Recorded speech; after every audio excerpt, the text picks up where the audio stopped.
Thanks for listening to the AZ12 podcast, proudly presented by Little Caesars. Code FREE CLASSIC. We got a great new deal here. By the way, Cody, if you can DF, you can message me that graphic. Free pepperoni pizza with any pizza purchase. How good is that? It doesn't get any better than that. Seriously, a free pizza with a pizza purchase. Code LCFREECC, free crazy combo with pizza purchase. Great stuff going on. All right, now, joined by Jason Shear, I am merely Mike Luke. Hello, Jason Shear. Hello, Michael and Luke. How are you? Now, Joseph says Shear's bedhead would be so bad if he had hair. That is funny. That is funny. That is funny. Okay, we have got a lot to get through this show.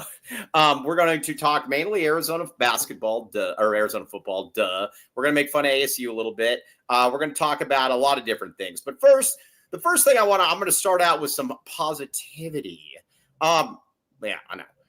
Listen, the end of the day, I know that we're frustrated. We're going to go into that and all of this. This team is clearly better than they were last year. It's significantly better than it was last year. I know we're frustrated on how Arizona lost. Well, like I said, we'll get into that. But like I said, it's a really good staff of good people and stuff, and they are much better. It's not like this is the same team of last year, so you got to give them a lot of credit on that. Yeah. I mean, look, at the end of the day, Arizona is better than last year. It is. Now, what that looks like at the end of the season, I don't know. But I think if we're being fair, if you watch Arizona football this season and compare it to Arizona football last season, I don't think there's any question this is a better football team. It's a much better football team, and it's a much better football team across the board. Last year's team would have lost to BYU by 9,000 points. So you got to give them a lot of credit. There is obviously improvement. Okay. So let's talk, I think, a little bit about some of the frustrations that come in here. So the first one is, like I said, Arizona had this game. And my biggest complaint in this entire game, and we're going to get into a lot of different stuff, was the second to last possession. I keep coming back to that. I just wish, and again, Dennis Walsh, another great point. I can't believe, and we're going to give Oglesby some credit. The offensive line has been more than good enough. So got to give Oglesby some credit. But the problem, though, that I have, and I had a coach who you actually know messaged me, and he said, we're going to find out. Yeah, I'll tell you afterward. He said, we're going to find out, about their aggression. He said, if they do 2 runs up the middle and then some pass that probably has no chance of winning or going, then they're still kind of where they were last, or, still the same mentality. And that's exactly what happened. You had a chance there with 1 first down to basically salt the game away, and they didn't do it. That was where I wish they were aggressive. To be honest with you, I would have been fine with them throwing it 3 times. I know that people might not have liked it. I would have been fine with that. Go for the first down, end the game. Don't just do the thing where what we saw. Go ahead. Yeah, I mean, look, to me, it's figure out what you want to be. You either want to be passive or you want to be aggressive. They're passive aggressive, right? Like it's like early in the game, you don't kick the field goal, or the third quarter, you don't kick. You go back to halftime, right? The 19 seconds, 2 timeouts. You basically said, "Oh, they're playing a prevent. We're done. We don't want anything to do with this. We only have to go 40 yards for a field goal. We're done, though. Whatever, right?" And then they go for it earlier in the third quarter where they don't take any points whatsoever, right? Right. Could have had 3 points, didn't take any. Super aggressive, maybe overly aggressive, depending on how you look at it. Then at the end of the game, they go run up the middle, and predictable third down pass. Right. And to me, it's like I don't mind 1 run, right? But it's like throw a screen pass. Don't do exactly what BYU is expecting you to do. If you're trying to play it safe, cool. Throw a screen, throw a bubble screen, throw a tunnel screen, do an end around, do something creative. Right. That will give you a chance at getting more than a yard. BYU is dying for you to run up the middle. They're loading the box, and you do it anyway. And then the thing that really bothers me is you're basically saying, I thought the defense played fine. But you're saying, okay, I trust my special teams to get off a good punt and cover here. When Arizona has arguably a bottom 5 not arguably, they have a bottom 5 special teams in the country. And you're saying, I trust my special teams to get this whole operation right. When I'm not sure they've gotten an operation right the entire season. Right. And that to me is still your play to win the game. I mean, at the end of the day, play to win the game. I would have been, had you gone for it, like I said, had you gone for it there'd been a turnover, whatever the case may be, I would have totally defended it because, again, you're playing to win. That was just what people don't want to see.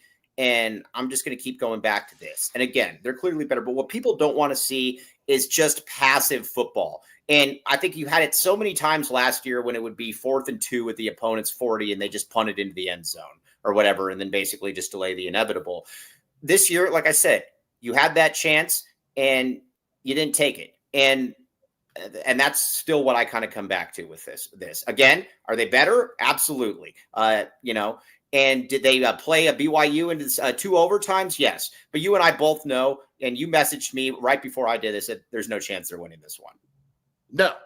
As soon as BYU tied that game, I actually thought BYU was going to go for 2 and just end it. Yeah. I mean, because they would have gotten the 2-point conversion. Right. I thought they were going to go for 2 and end it. Yeah, I mean, it just, you kind of knew, like, football's a game of momentum. You have momentum. You're up 10, 6 minutes to go.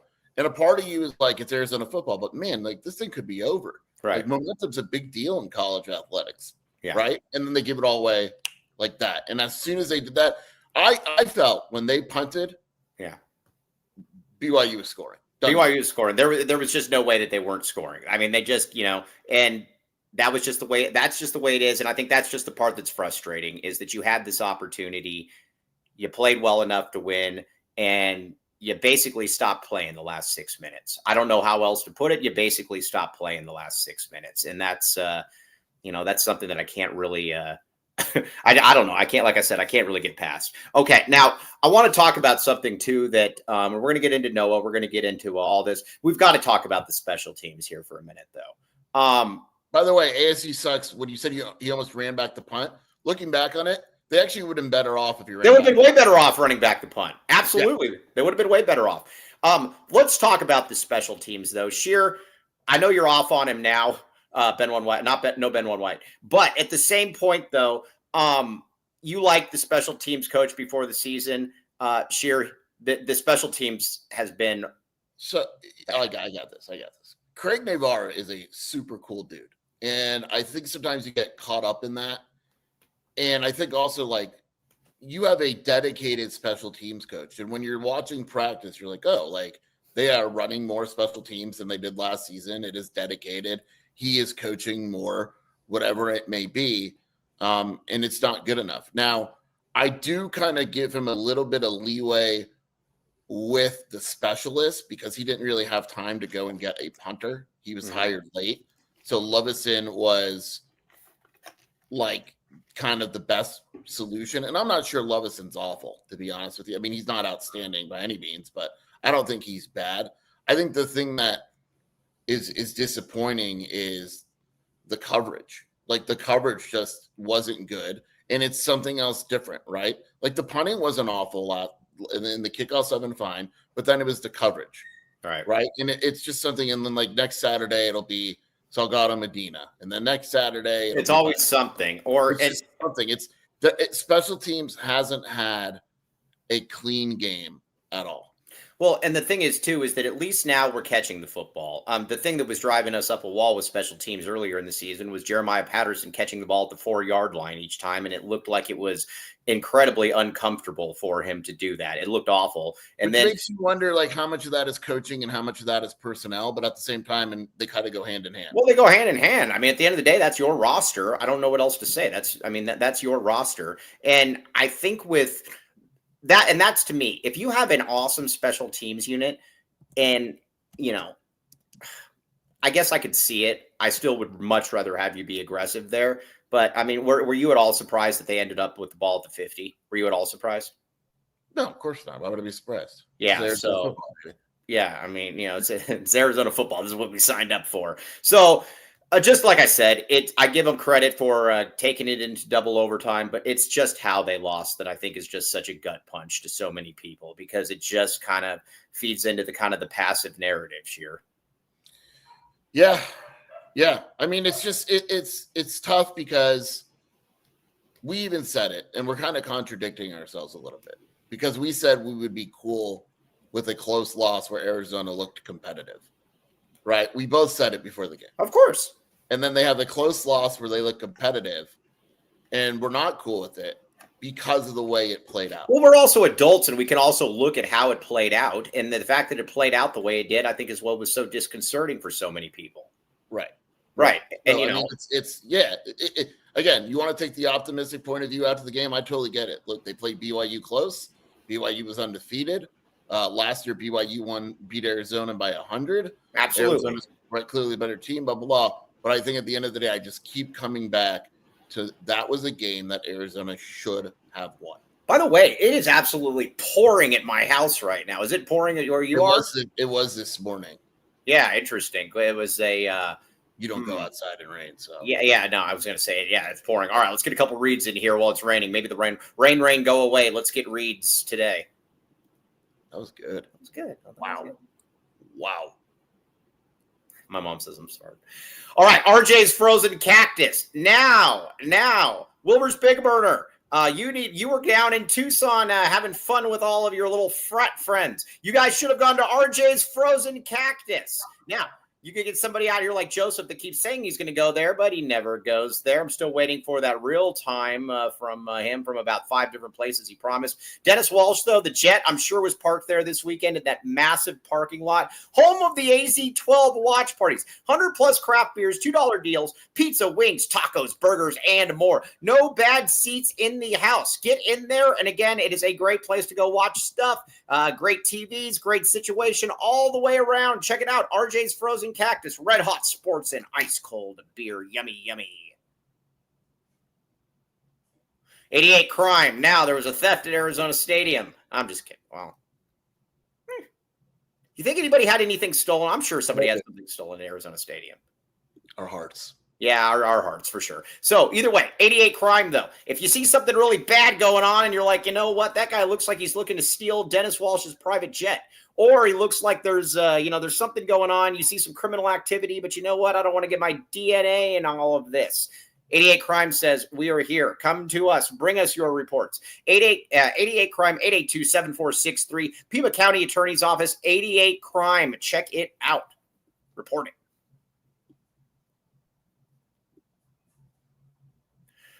Welcome to the Rock.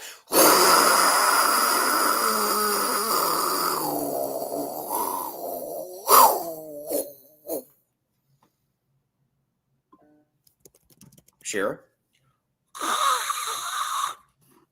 That sucked. All right. Either way, 2 convenient locations. That's much better. Yeah, that's much better. Thank you. Yes, best static in the business. 2 convenient locations. Tucson plus Green Valley. 50-plus locally sourced landscaping materials. Serving residents and contractors.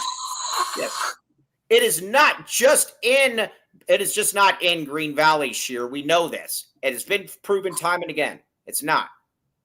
Correct. It's in Tucson, and they deliver east of Benson, Sierra Vista, west of Marana, south of Nogales, north of Oracle, back the rock. Green Valley Decorative Rock, back the rock. All right, now get in there and again, check it out. Get some rock, and again, maybe if you're in Iowa, they'll still deliver it to you, but you're probably going to have to pay a hefty fee, but it will be worth it. It will be worth it. Okay, now.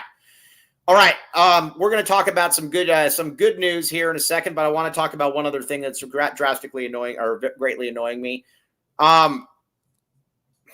We've watched some suspect position units at the U of A over the years. This is true, sure.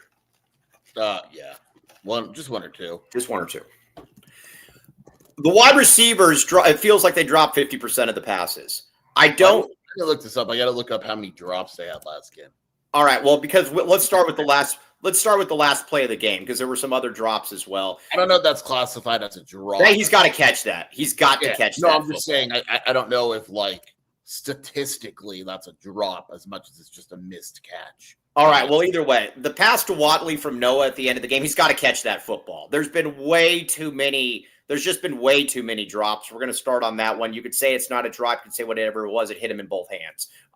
He's got to catch that football, Sheer. I agree. Yeah. Too many drops. Too many drops. And there's other ones as well. I mean, Chris Hudson had a good game. We're going to give Chris Hudson had a good game. We're going to talk about it, but he drops 2 passes to start out the game. There's just too many dropped passes, elementary passes. Yeah, that sucks. I'm not even going to go there. What does it say? 2 drops the whole game. Right. Did they? Well, maybe they only had 2 drops. No, you had Hudson had 2 to drop. Hudson had 2 to start the game. See, yeah, that's what I'm saying. I don't think they count those as drops. Well, I don't care. There was more than 2 They're drops. just not making the catch. You know what I mean? Well, they're all right. Well, there's more than 2 drops. Watley's got to catch that football. He's had too many drops this year. I understand. When he gets the ball, he's electric. But sure, that's a winning. You got to make that winning play right there. Yeah. Yep. Now, it's it just feels like Arizona never makes the tough play. You know what I mean? Yeah, that's a good way. Like the receivers can't make the tough catch. Right. And these easy catches, they're pretty good at those. Not great, but pretty good. Yeah, but this is the unit that I thought was really, and again, I proudly didn't go to any practices.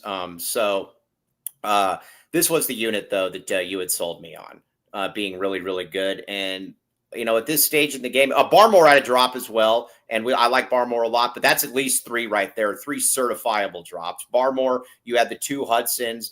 If they're not counting the Watley play at the end of the game as a drop, I guess so be it.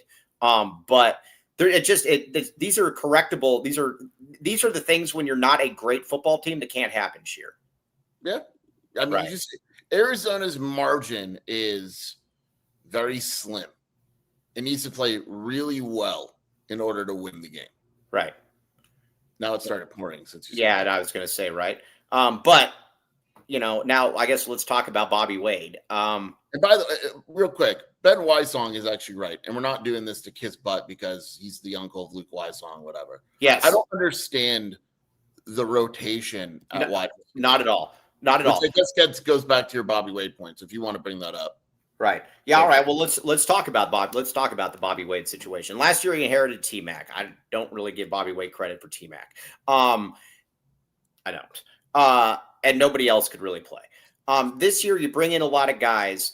Where is Luke Wysong? The reason I want Luke Wysong out there is because he doesn't drop passes. He won't drop 10 he's not going to, if you throw the ball to him 10 times and it hits him in the hand, he's not going to drop 4 of them.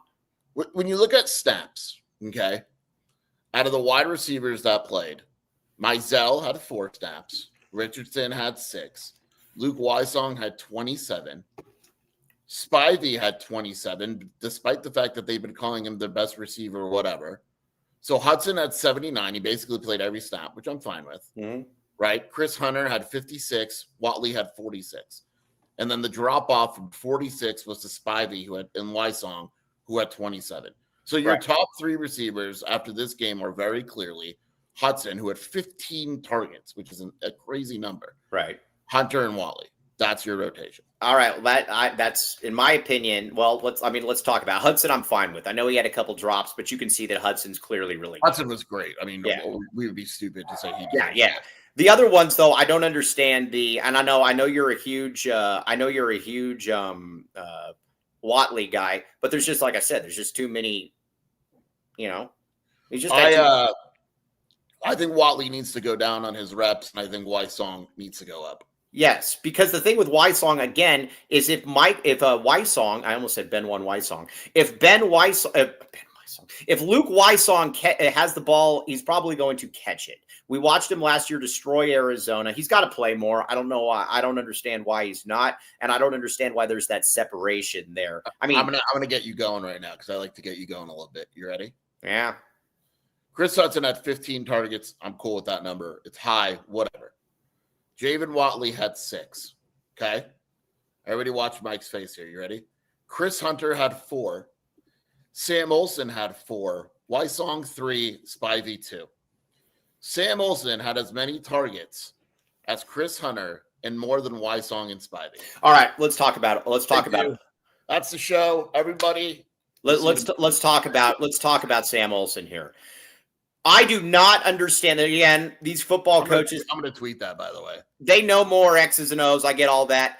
At the end of the day, why in the world are you calling these stupid little outs to the short side of the field with a big, slow, plodding tight end who is never going anywhere. Every time they call that play, it goes nowhere or it's -3 yards. Nobody is scared of that. And like I was talking with you and Shelby on the phone yesterday, and Shelby made a great point, as she many times does. She said, you're basically saying we're going to the next down here because that play is never going to work, nor is it that play will never work. It will never do anything. They should not be calling that play. This is real simple. I always say, what is the upside of a play, right? Right.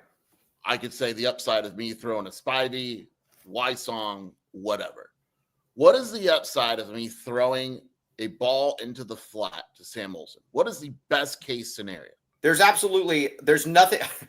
Please don't talk to me about Sam Olsen and road construction. I'm trying not to go off topic as much, but don't bring up construction right now, please. We'll talk about Y-Song. There's no upside. He's not going anywhere. 6 yards is probably the upside, right? Max. No, that's what I'm saying. Like the ceiling. Once in a while, up the middle, he'll get something, right? What's his long? I'm gonna find out his long this season. Right. But yeah, I mean, I guess that's the equivalent of it. So his long this season is that 13-yarder against Kansas State. Okay. Other than that, his longs this season have been 5, 8, 8, and 9. He's not going anywhere, so I don't know why they keep. And these feel like diagrammed plays as well. Well, he's not going anywhere. I think it's basically their idea of a run play. You know what I'm saying? Like instead of running for 4 yards, we're gonna pass. You know what I mean? Oh, then I would just run the ball. Or just do a bubble screen. Right. I would just run. I don't know why they do that because, again, and then they try to get creative and do it on like 3rd and 2 or something, and he gets dropped for -3. Everybody if you're opposing defense, you want that play to be called. Of course you do. Right. So stop calling it. That's all I'm saying. I don't really. What's the mismatch? Again, I hate doing this with players because it feels like you're picking on the player. No, they get paid a lot of money. We're not putting them down personally. Gets paid a lot. Well, he's on scholarship. But it's like, what is the mismatch that Sam Olsen creates? Oh, right? Nothing. So when you do those outside screen passes or whatever it is, right? What you're doing is you're saying, I think there's a mismatch in the open field. That's why you do. If my guy gets the block, if we block right, Javen Watley in open field is going to get upfield very quickly. Mm-hmm. It makes sense. A screen pass to Javen Watley makes sense, even if he's inconsistent. A screen pass to Sam Olsen makes no sense whatsoever. None. Right. Stanley, I have an issue with what you're saying. Stanley said, AZ podcasts sound like Chicken Little. Don't talk. We literally started the show. Dude. This team is better. It's better, but we're going to analyze what's right in front of us. And what's right in front of us is Arizona lost a game that it should have won. Right. Period. Point blank. We said the team is better. It's not difficult. We said it. We led with it, and we'll continue to say. We even had people in the comments saying, yes, we understand the team is better. So I don't know what else you want. Someone just brought up a point on Twitter. Do you think that these plays are called for Sam Olsen? Or do you think he's like the 4th option and Noah's just going to him? I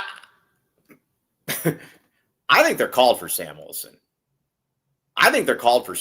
It's a fair question. Because it happens so not seeing the field. Right. I think they're called. I could be wrong, but I think they're called for Sam Olsen. I have nothing to believe that no reason to believe that they're not called for him. And obviously the staff loves Sam Olsen as a football player, so it is what it is. I want to talk about Daggy here in a second. I want to get your take on Daggy. But first, let's get some reads in here. Back to reads. All right, Bridge Tech Communication.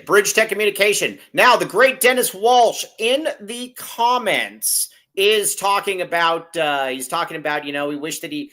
Oh, this is going to be a difficult workout day for Dennis Walsh. It's pouring outside, and he's still using a gym that doesn't use Bridge Tech Communications, so it's fly by night. He mentioned the possibility of working out on the jet to me. He said, I think that I might lift on the jet. I think that he's going to have to bring his workout into the jet because, like I said, this is not the day. You don't want to be around like And again, you don't want to get like gored by a javelina or something when you're working out and it's looking for rain and free flesh. Either way, Bridge Tech Communications, check it out. Promotes 100 plus health entities across multiple states. BridgeTechCommunications.com can help you market your gym or health wellness spa. 750% average ROI. Check it out. Tony is the man, and he can help you out, Dennis Walsh. He can help you out.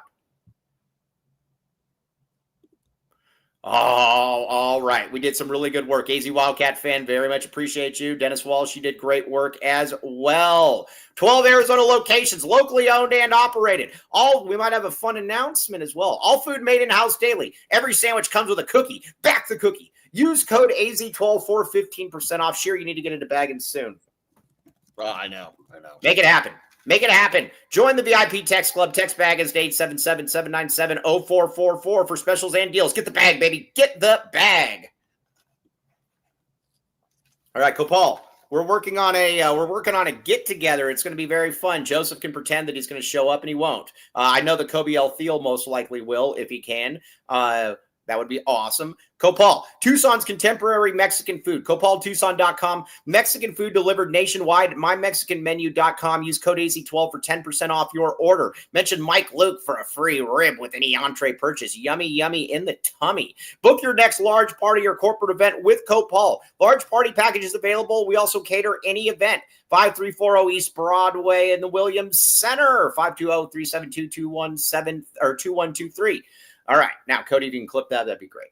Okay. Now, Seth Daggy, I know that you're frustrated with Seth Daggy. Where are you at with Seth Daggy? I'm pretty down on him right now. Yeah. I'm going to be honest. It's not what I thought it would be. I don't think he's a bad offensive coordinator. But right now, the offense is not very good. Yeah. It's just not. It should, and if you want to say, blame it on whoever, I don't even care who you blame it on, right? Blame it on Seth, blame it on whatever person. It's just not very good. It's not very good. And I don't know exactly, again, I don't know what they want to be. Like when they're running the ball, they get away from running the ball. And when they're running the ball effectively, when they're, go ahead. Sorry, we were talking about play calling, and I didn't want to forget this point because I was next to you in the press box, wasn't I? Yeah. And I was furious. Were you there with Tandavasa was that before or after the rain delay? I don't remember. Maybe it was Brian Peterson. I lost my mind. Tandavasa gets ejected from the game for targeting, right? His backup, Purcell, is out with an injury. Right. That means that they were down to their third nose tackle. He's a transfer from Weber State that has one tackle on the season and barely played. Seth Daggy proceeds to throw the ball 6 times in a row. And then at the end of the game, when you could try to salt the game away, decides to not be aggressive. That's the thing that I don't get about the play calling, and I think Kobe L. Thiel actually made a very good point. Real quick, Javier says, when is Zona going to invest money in top coaches recruits since football brings in the money? They don't have that kind of money, my man. I mean, I write a check, Javier. Javier, write that check. And if you write that check, maybe I'll go get a beer with you in Guadalupe. Until then, I am not going to Guadalupe. But I don't. There and Kobe L. Thiel, like I said, makes a very good point where he goes, it feels like they're aggressive when you maybe shouldn't be, and then it feels like you're super non-aggressive when you should. There's really no rhyme or reason. You just kind of it's impossible to have a real feel for what they're trying to do. I say this to you a lot. I always feel like with like time management and stuff like that, a football coach especially, right, feels like he needs to be the smartest dude in the room. Right. And I think that's what we're seeing with Daggy. You don't have to reinvent the wheel here, right? Run the play that makes the most sense to you. Right. That's it. If the opposing, for instance, let's take basketball, right? If Jaden Bradley goes out, okay, and Braden Burries is hurt, and Arizona's playing Houston, Kelvin Sampson is going to attack that point guard every single play he can. Exactly. It's no different from football. If your best interior defensive lineman goes out of the game and his backup is hurt, why wouldn't you attack that spot right away? Yeah, and there doesn't seem, and there was somebody that around the program who's been around the program for a long time that said that the biggest frustration, and he likes the staff a great deal. Like he likes the staff, he believes that but he said the thing that has really taken him by surprise about Daggy is that there really is no identity. He said, when you looked at it at Marshall last year, they came in there. What did the QB get hurt or something or whatever it was? Yeah, but then they ran the ball. They made that their identity. They were going to run the ball. And he said, honestly, when I looked at the resume, when I looked at what he's done, I thought this was going to be a guy by about game 2 or 3. We were going to know what our identity is. And he said, we kind of run the ball sometimes. We kind of throw the ball now and then. He said, I thought that there would be something that we hung our hat on. And he said, for a while after the Kansas State game, he said, I thought it was going to be the running attack. You basically salted that game away with a good run blocking offensive line, Ishmael Mahdi, et cetera, and then you kind of went away from it. Yeah. What is it? Right. It's the same problem last year. And again, Diggy's better than Matt Adkins. He's clearly better than Matt Adkins. That is our disclaimer. The offense is clearly better than last year. Clearly better. But it's a similar issue, right? Right. Like, what are you? I don't know the. All right, let's talk about something that I actually think is good. The offensive line. I got to give Oglesby a lot of credit here. I was really hard on Oglesby, not Benwin White. I was really hard on Oglesby this offseason and last season. A lot of people smarter than me, the Glenn Parkers of the world. I know this is hard to believe for a lot of people. I get it, but Glenn Parker knows more about offensive line play than me. Are you sure? I get it. There's a lot of people that probably would disagree and say Mike Luke knows more than a guy that started in 4 Super Bowls. Be that as it may, I'm going to be humble here and say that he knows more. He said this is a good offensive line coach. It was a difficult situation for him last year. I think they're going to be just fine this coming year. They've just been just fine. There's been some frustrating moments, but overall, the offensive line, especially run blocking, has been more than good enough. It was good enough to win against BYU. I got to give Oglesby some real credit there. Offensive line has been more than good enough to win games. Yeah, it's been better than honestly. Remember when we said before the year, just don't suck? You said if the offensive line was average, the offense would be good, which is why this is so frustrating. Because the offensive line is doing their job. Right, exactly. And that's where I think with the offense, so the offensive line's doing its job. And again, you got to give them a lot of credit. You got to give the coaches in the portal, finding guys in the portal that could make this offensive line, That being said, your guy had a really bad play, Jason Shearer. Who? Chuba. Oh, stop. That was rough, man, because he didn't need to do it either. I know. It was one play. One play. I said that one play. He was good. He's fine. The offensive line is clearly better. Yeah, but the offensive line is the offensive line. Michael Wooten. Yeah, the offensive line. The offensive line has been more than good enough, so we have to give them an absolute shout out there. Let's see here. Was the absence of Trey Smith the big reason BYU? No, because they didn't run to the outside. No, it wasn't. That wasn't a big reason. The big reason was, and Shearer actually made another good point. And I thought in the second half, the defense was totally fine. I had no problem with the first half, though, where you basically just you have a team that is going to run right at you and you're not loading the box. I thought that was curious. Yeah, I don't. But again, I have no any critique of Danny Gonzalez basically needs to be prefaced by saying he's done an amazing job. So. Yeah, it's just hard for me because a lot of it too is just missed tackles and stuff. Yeah. So it's like for me, it's like I don't really mind. I mean, look, at the end of the day, Bear Bachmeier, even though he ran, if you would have told me that Bear Bachmeier would have gone 12 of 29 with 2 picks, I would have told you Arizona blew out BYU. Yeah. Right. So I can't really. Danny G's awesome. I think the defense did its job. Yes. Let's see now. Ben Wysong. Ben Wysong. Do you mind if I call you Ben Wysong since we talk about Ben Wysong? Treat my guy with respect. All right, fine. Hey, you're the one that didn't know that Ben Wysong was actually Luke Wysong's uncle, not his father. You didn't know that. You didn't know that. Are you embarrassed by that? That's so stupid.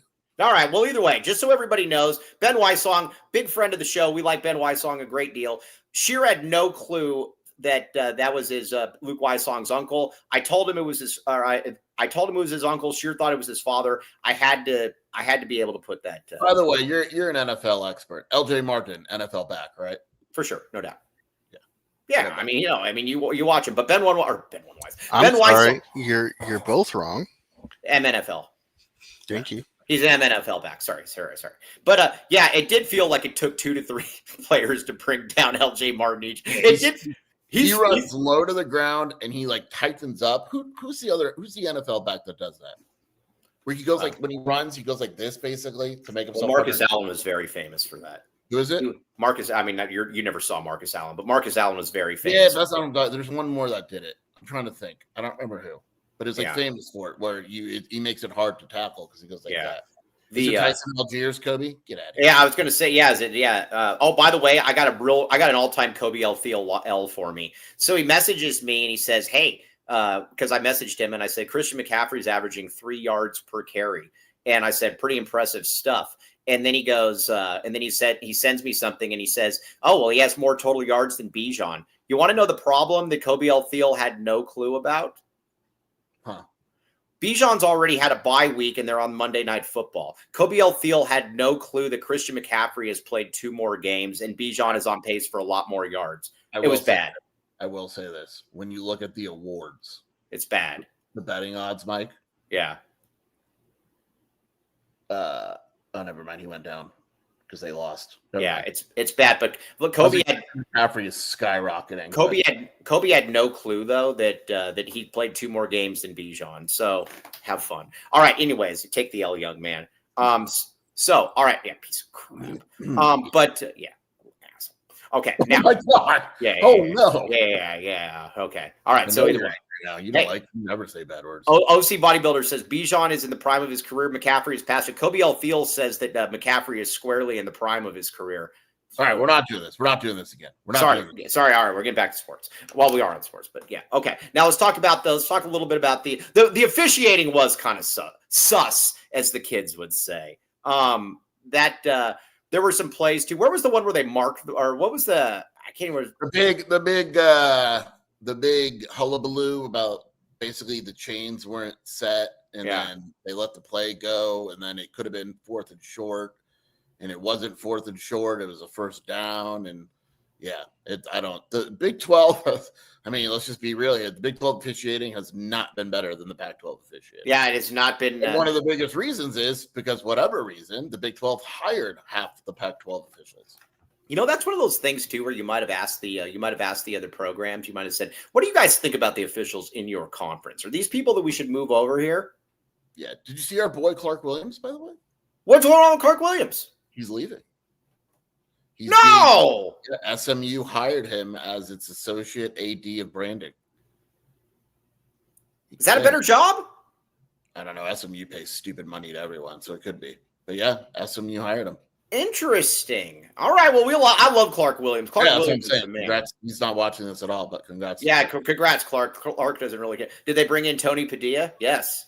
I wonder if they're gonna elevate our guy Matt Enzer. I can see that. Yeah. Okay. Now let's see here. All right. So, anyways, but I've never liked a ref more in my life as a human. Forget reffing. As a human, Tony Padilla is a piece of. Did I ever tell you about somebody that is courtside at every single Arizona game? What he told me about Tony Padilla? Go for it.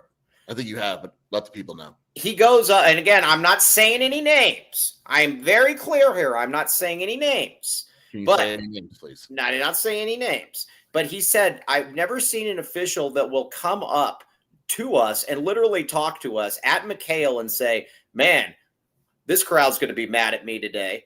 It's like, do you remember at the tournament? No, it's not, Joseph. Yeah, in New Jersey, when I was watching in the Alabama Duke game or whatever, and Murph and TJ were next to me, and Brian Jeffries was getting put up, and because they were scouting, and Padilla goes up to like Brian Jeffries and really loudly goes, "Yeah, I'm not coach. I'm not reffing the next game. Arizona hates me. They're not going to let me ref any other games." Like loudly, so everyone could hear, right? So TJ and Murph, and you could just see, it was like I tweeted about it, like, how unprofessional are you? Well, and then the other thing too is then when you're also saying that courtside at McHale, it's almost like it's a joke.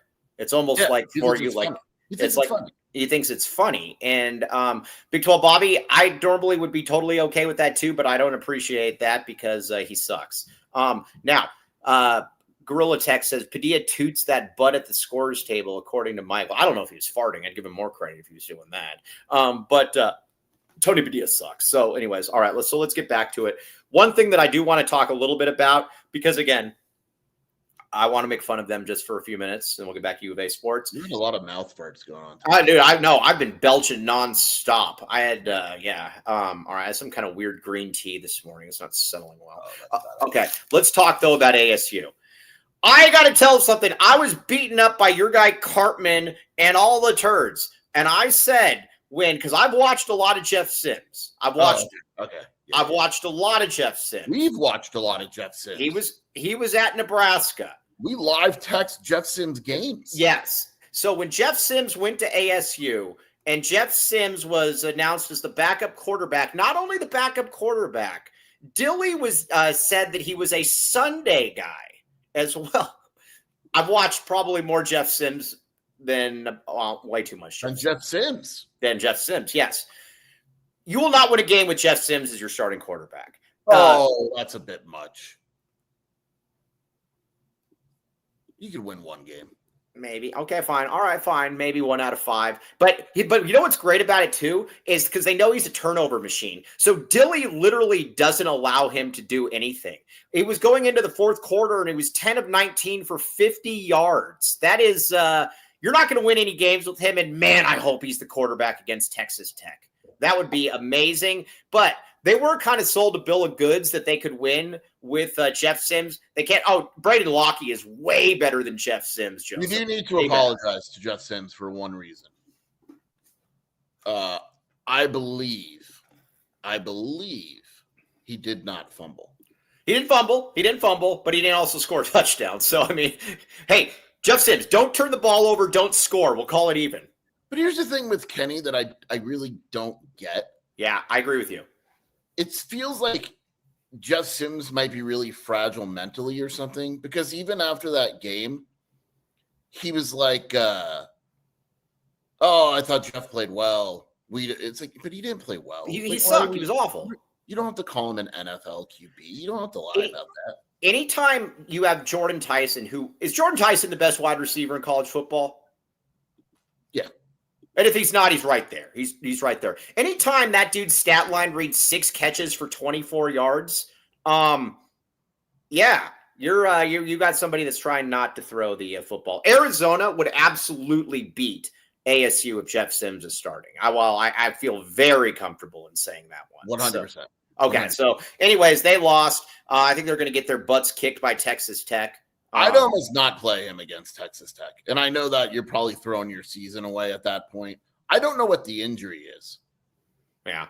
It's a foot injury. So my guess is turf toe, but I don't know. Is this something Ben White could have had something to do with? Could have. Some type of rash or something. Yeah, I don't know. So I don't know. I have no clue. But yeah, and I like Jay Merck a lot, but I'm going to say this. Jay Merck, ASU would not have won that game with Leavitt. And I think it was, who was it? Who said that they were just totally overmatched on both sides of the line? The problem is with Leavitt, would they have scored some points? Probably. Right. But Texas Tech did whatever they wanted to ASU. Utah. Get the team right. Get the team right. Utah dominated the lines, which is scary because Texas Tech's lines on both sides of the ball are better. Yeah, I think they're going to beat the crap out of them. Dick Wilson said Jeremiah Smith is better than Tyson. Maybe. Fair enough. But that's not really my point. My point is just that Tyson's a monster. So the pickup game basketball supposedly is not real. Supposedly, allegedly. So, okay. Now does BYU? All right. Now let's talk a little bit about trouble, dude. BYU's in a lot of trouble. Yeah. Go ahead. People don't know this. BYU's in a lot of trouble, and I would be terrified if I were them. Let's get a couple reads in here first. Multiple games. This is going to get real ugly. Yes, real ugly, really quickly. Hey, can you text me a screenshot of the BYU's next 3 games?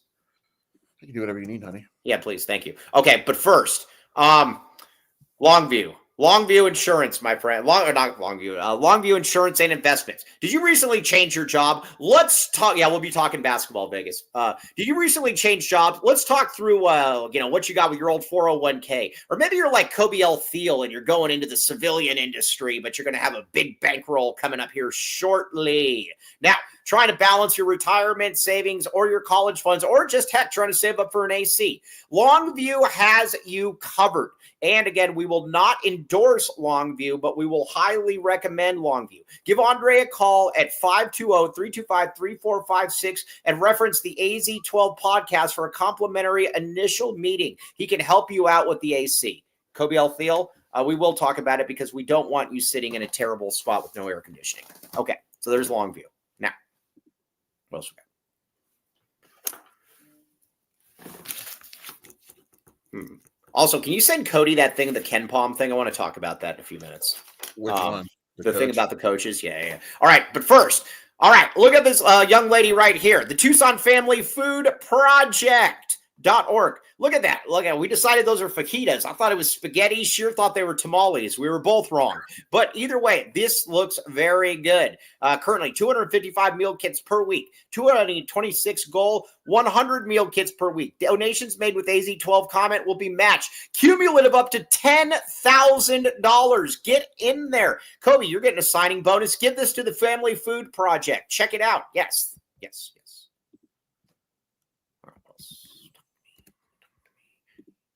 Give it to you. He gon' give it to you. X gon' give it to you. He gon' give it to you. Speaking of air conditioning, my friends, Comfort X HVAC. Should we get a? I'm serious, and I actually had somebody DM me about this. Should we get a GoFundMe going for Kobe and his AC? It's not a bad idea. I think that listen, we're over the. I know somebody that got fired from her job, and she got over $120,000 on GoFundMe. Which is awesome. If you guys want to get rid of me for $120,000, just to write the check. But either way, Comfort X HVAC says we are here for the long haul. Maybe we actually go ahead and get this. So for Kobe L. Thiel. But again, Comfort X HVAC is the only place that you need to go. And again, they do great work. Cody, talk to me. Yeah, they came and got our AC working in less than 24 hours from contact to service. They hooked me up with a warranty. We're kind of new in this house, and the owners before us are the ones who purchased the AC, and they were able to find the warranty under the previous owner's name and get that all going for us. Yeah, great stuff. And you got a baby in there as well. That's what they get. They don't give you the baby, though. But, I don't know, maybe they do. Throw the baby. What is it? Throw the baby out with the AC? Are you suggesting that you'll give someone a baby if they... I don't know that I'm going to give anybody a baby. I will give you a baby. Yeah, you get a free baby. Either way, yeah, back the baby.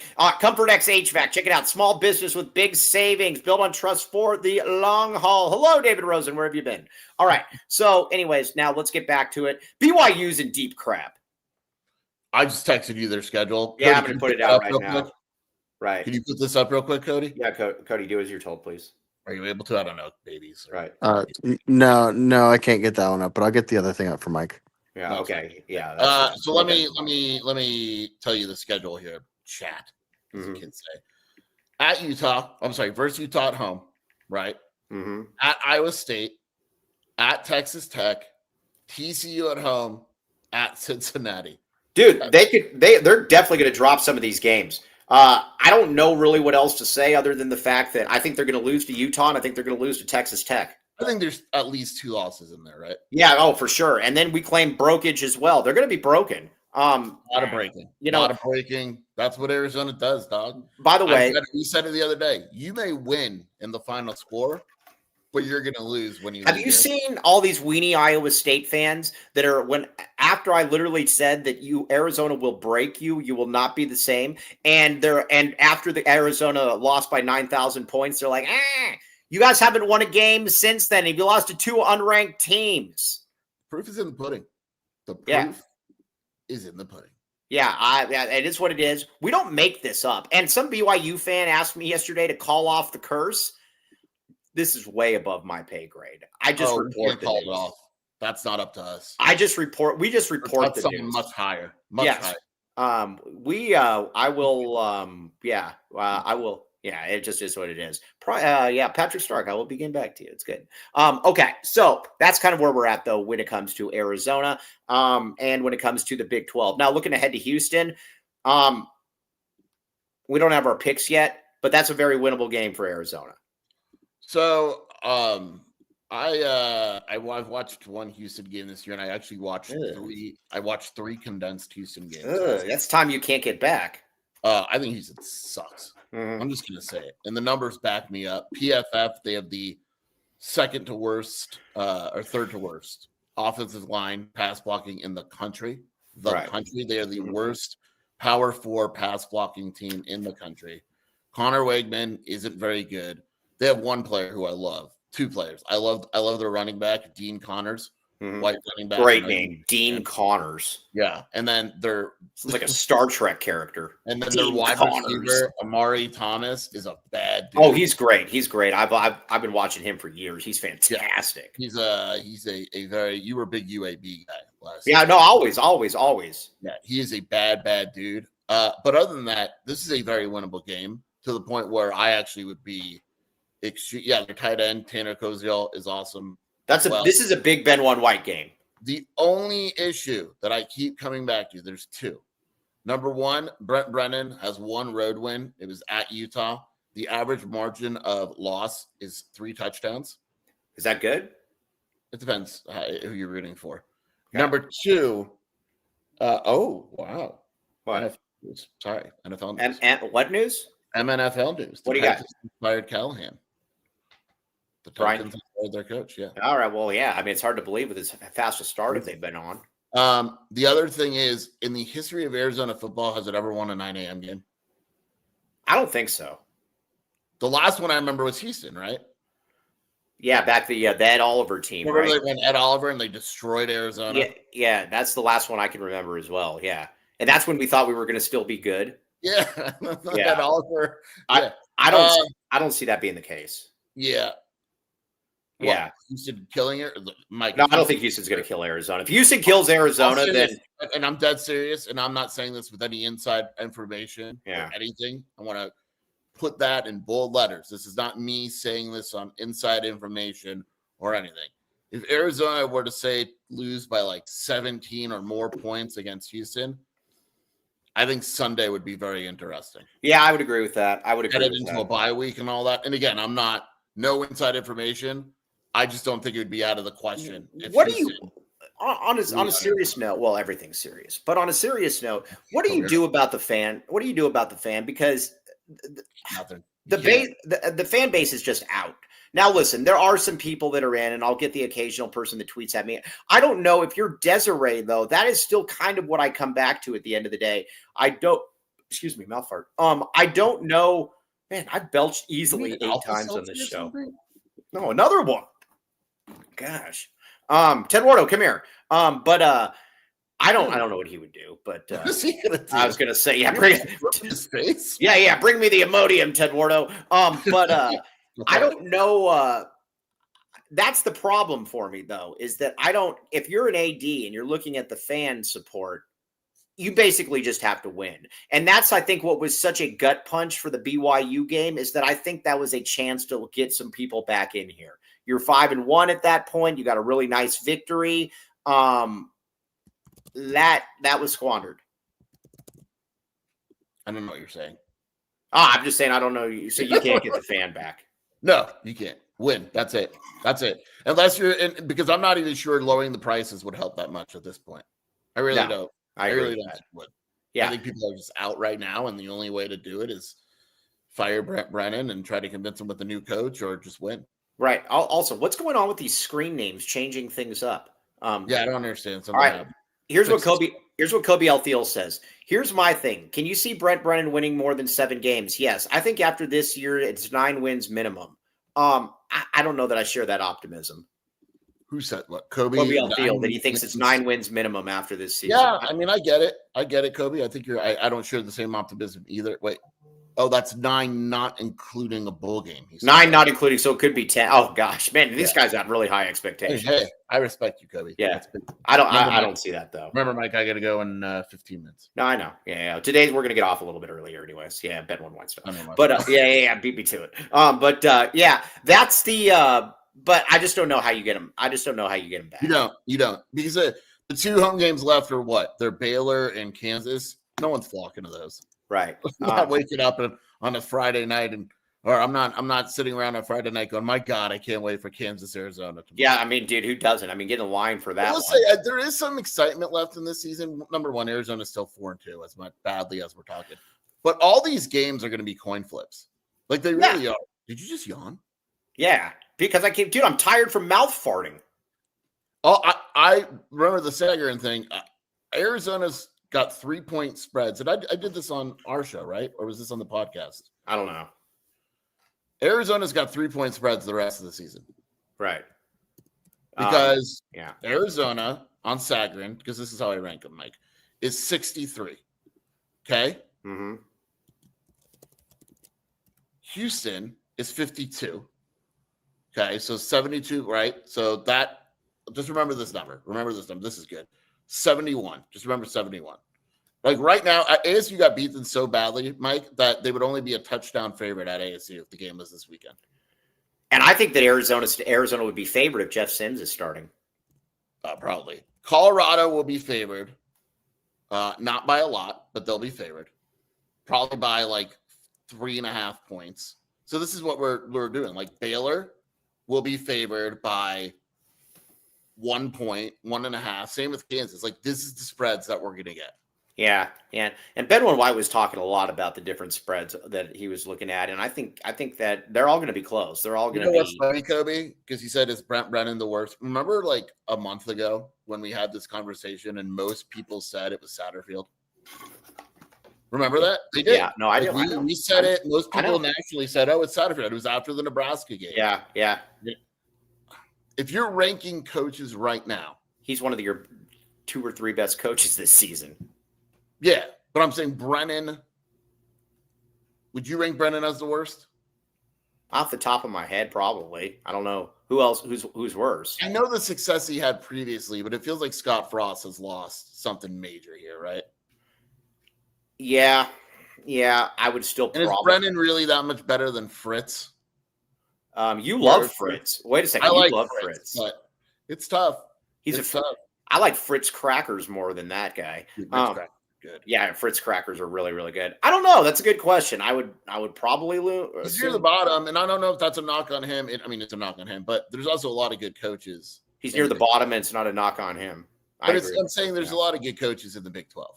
Yeah, for sure. All right. So let's get to basketball. Let's turn that, to quote Dennis Walsh, let's turn that frown upside down. Okay, now. All right. Whoa, I got one for you. Brennan, Dion. I'll take Brennan over Dion. I would do, actually. Yeah, I'll take Brennan over Dion. I'll take Brennan over Dion. I would. Yeah. Dennis Walsh. I wouldn't hire Dion. Dion would be on my unhireable list. Yeah, I can't hire Dion. Exactly. I'll take Brennan over Dion. Plus, Brennan's not a total clown. Okay.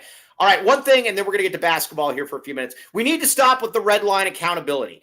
I just say that everything ends with me. Red line accountability feels like a PR person told you, hey, say this. It sounds really good. Stop saying exactly what it is. Stop saying it. It's dumb.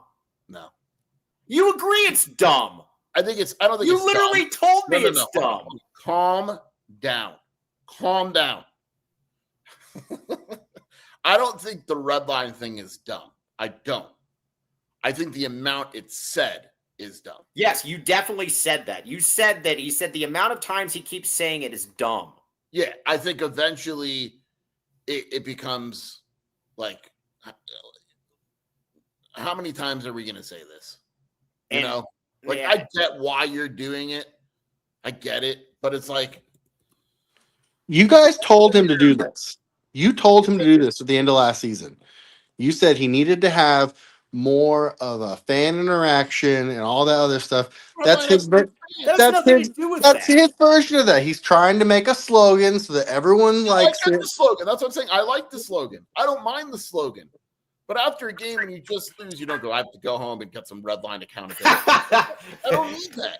Yes, exactly. You know what I mean? Sounds like that sounds also like a medication that you would pick up at a clinic. Man, do you have any of that red line accountability? Yeah, I don't mind red line. I don't. I get it. CEOs do it all the time. It doesn't bother me at all. The amount bothers me. It's like, yeah, I just went to the bathroom, and let me tell you, I just gave that, Give that toilet some red line accountability. I don't like it because people don't want to hear it. It Right. starts to lose meaning to fans in my Yeah, and again, it just feels too like some corporate person just told you, hey, say this, it sounds great. And it doesn't. Okay, either way. We'll take it for what it's worth. All right, let's get to some basketball here. Let's turn these frowns upside down. All right, I got to make fun. I've never been – Ken Pom has a place and a time and all of that stuff. But at the same time, some of the crap that he does, though, and this is where the metrics nerds totally lose me, where they're like, oh, you know, I can prove everything by metrics or whatever. So this puts out a list of the 25 all right, here's what it says. Adding a pretty useful coaching component, I like how he says useful, to the preseason ratings algorithm. Here are the top 25 active coaches based on what they add and what is already captured by the model predictors. I don't know how he came to the list. I like 1. I like 2. There's some. Do you notice? Dude, you have. Forget Tommy. Do you realize who's missing on this list? Oh, Tommy's missing. Yeah, but you know who else? Who? The dude that just won the national title. Oh, Al Golden. Yeah, he sucks. Let's talk about that. That's interesting. But first, Danny Hurley, you have behind Pat Kelsey. Yeah, it's just I don't know how he did it. I really don't. Right. Maybe preseason expectations, ratings, mix. You know what I mean? Well, right, but okay, that's fine. Then why is Randy Bennett at 3? If it's about expectations for this season, how is Randy Bennett at 3? I don't know. I don't know. It makes no sense. It makes no sense to me whatsoever. So you don't have Al Golden on the list. You also don't have Tommy Lloyd. Yeah. You'd also don't John Shire not on there either. Yeah, I don't. Yeah, that's Kevin O'Neal's not on there. Kevin O'Neal's not on there. Who's Russell Turner? He's a good coach. He's Who is he? Irvine's coach. He's a good coach. All right. Well, yeah. So again, but this list sucks. This is an awful list. I do like the is your boy Dana on there? No, he's not. Right? No, he's not. And why is Brad Underwood on the list? Yeah, it should be Orlando Antigua. Yeah, I was going to say the brains behind the operation. No, but the best thing, though, is like I didn't even notice some of those guys missing. But like I said, Dan Hurley is the best coach in college basketball right now. He just is. Says who? No, I'm kidding. He's clearly the best. He's clearly the best coach in college basketball. And you have Pat Kelsey. I like McCassell a lot, but I don't see how you have McCassell ahead of Hurley. Sampson, cool. I mean, if I was coming up with this list, because my list would be way better than this list. This list is total garbage. I would have Danny Hurley, and Kelvin Sampson 1 and 2. I don't get Randy Bennett at all. Randy Bennett makes no sense to me whatsoever. Is this an AI? I wonder if this is a do more with less type of list. Like I think it is. Has worse players. I think if you take preseason expectations and all that, and then throw it into a computer, and this is what they come up. Well, all right. So how does Pat Kelsey finish in there? Danny Hurley won 2 championships. One time they weren't even preseason ranked. How is Pat Kelsey on number 4? You may not know Pat Kelsey like I know Pat Kelsey. Ben White? But he killed it at Winthrop and Charleston. Okay, that's cool. That's great. So, F you. Well, that's great. So did Danny Hurley at smaller schools as well. I don't know why you're yelling at me. It's a computer. I'm going to yell at you. I clearly disagree. Tommy Amaker? Richie McKay. I sat next to Richie McKay, and then I watched him take the court and lose by 187 points against Oregon. Was he the one that told you that he thought it was odd that they don't play Carter more? Yeah. Hey, Joseph, that one's for you. But this list is awful. This list is reprehensible. I don't know who. Ron Hunter? Like, what are we doing here? Who is Ron Hunter? That's the dude that fell out in his chair and hurt himself. Remember that one highlight? That's him? Yeah, his son hit the 3 and then he killed himself. Oh gosh, what a bunch of Mr. You know where he is now? Who? Tulane. Oh, the Golden Waves or the Golden Hurricanes? You're actually right for once. It is the Golden Waves. Yeah. So that 500 was record at Tulane. What's that? 500. He's 500 at Tulane. All right, I don't get it. That makes no sense to me. Although, so Mr. Tyler Warden is in the chat. We got to talk about your. Listen, you're at the end of the day, our future head coach at AZ12 Prep. You are the ones that are. You're the one that's going to make the call. But we've already been reaching out to James Franklin's people, and there's a lot of interest about being your DC. I got 5 minutes. Do we have any more reads, or are you going to do the reads without me? I'll do the reads once you're out of here. But what do we have? 3 more reads, Cody? 4. I'll get it done here at the end. Yeah. Okay. Wow, that was good. All right, but this list is stupid. Tommy Lloyd is. What is Tommy Lloyd? What is Tommy Lloyd off the top of your head? A top 10, 12 coach in college basketball? Doesn't that feel about right? Yeah, we should do this. We should do that tomorrow. Hey, let's come up with our list of our top 10 our top 15 coaches. Top 15 college coaches. Cody, we're doing that tomorrow. Have a graphic ready. Will you put some time into this? No, I will. Dude, I was the one that picked apart Ken Palm's rating already. Well, must be in your top 15. No. Whoa. No. I know. Yeah, let's see. There was a time and a place, but there's it's not anymore. I think that's power rankings tomorrow too. We got power rankings and we list day tomorrow. What's that? Pure list day. Yeah, we're just gonna do lists, baby. All right. Fire Brennan and hire Franklin. I'm in. Well, I don't know. I posted this. There are absolutely, and there's already a few in the thread. There are absolutely multiple Arizona fans that would say no to James Franklin to coach Arizona. They absolutely would. Why? Because they don't comprehend. If you don't think James Franklin's good enough for Arizona, you're an idiot. Thanks for watching. Keep watching though, if I offended you. How in the world, there's really people that don't think that James Franklin's good enough for Arizona? Hey, Brian just said I wouldn't. OC bodybuilders too. Dude, I'm telling you. The dude's won everywhere he's been. He was at Vanderbilt and won. He won at Penn State. Why in the world would you take James Franklin? Because people think that it would be a Kevin Sumlin situation without the booze where he's rich and just wouldn't care. But he has no track record of that. He's been uber successful.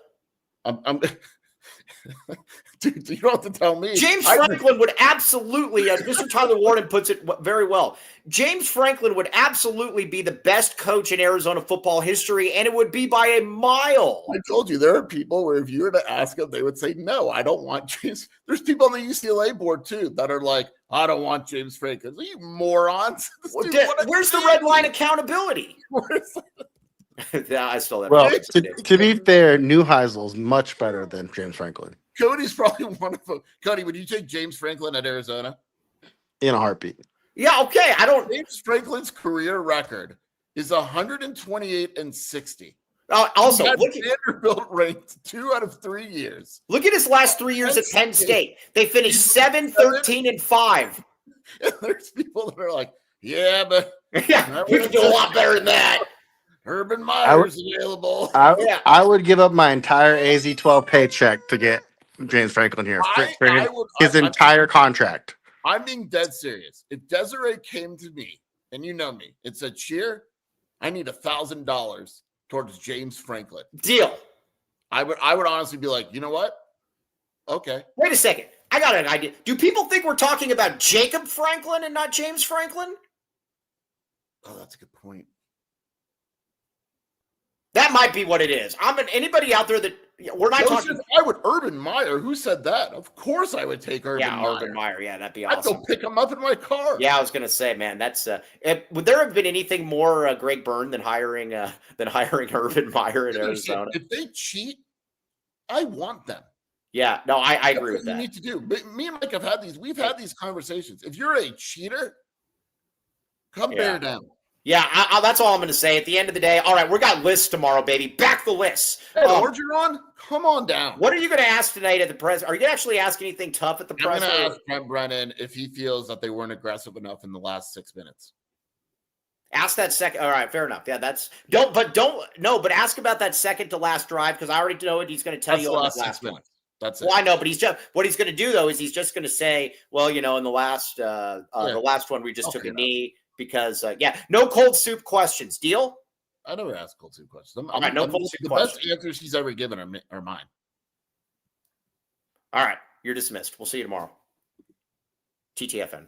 Okay, now, We got some reads in here. Ted Wardo time. No, I'll bring on Ted Wardo tomorrow, though. I promise. Hey, he's not coming here. I don't think he's feeling great. All right. So what else we got? All right, let's get some reads in here. All right, the championship package, everybody. Yummy. Well, no, it's yummy.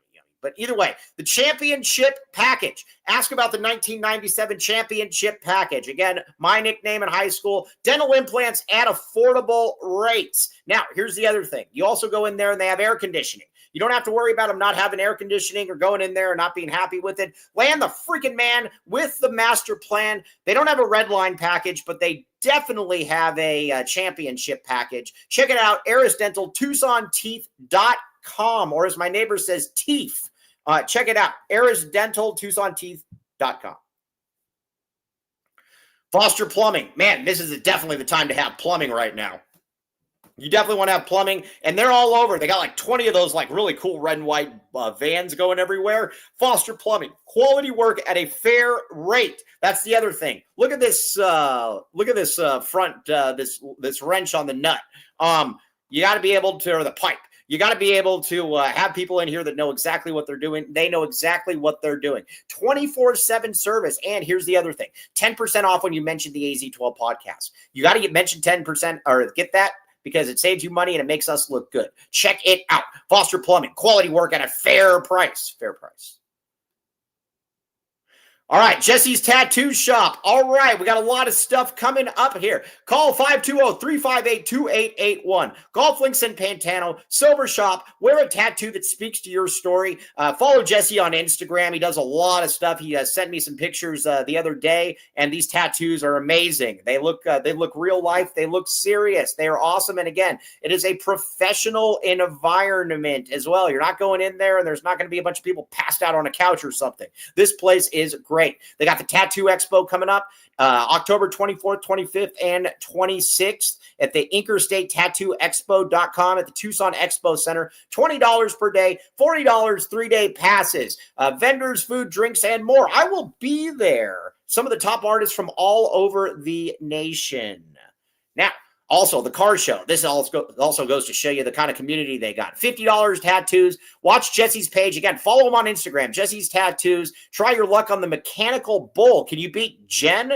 Vendors, food trucks, you name it, they got it. And a special DJ as well. 2025 Toy Drive kickoff. Boom.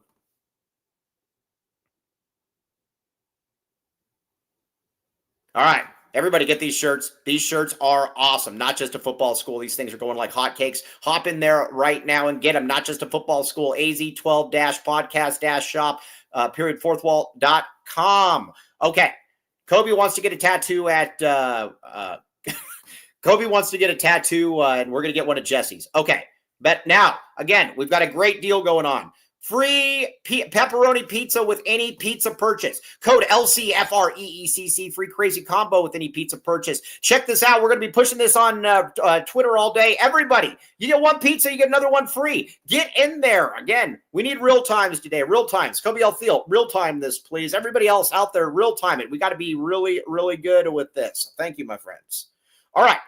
On that note, though, we will be back with you tomorrow at 10 o'clock. You guys are all the best. Very, very much appreciate you. Listen, if you don't back the A when we suck, don't back the A when we're good. It's that simple. We will talk to you tomorrow. TTFN.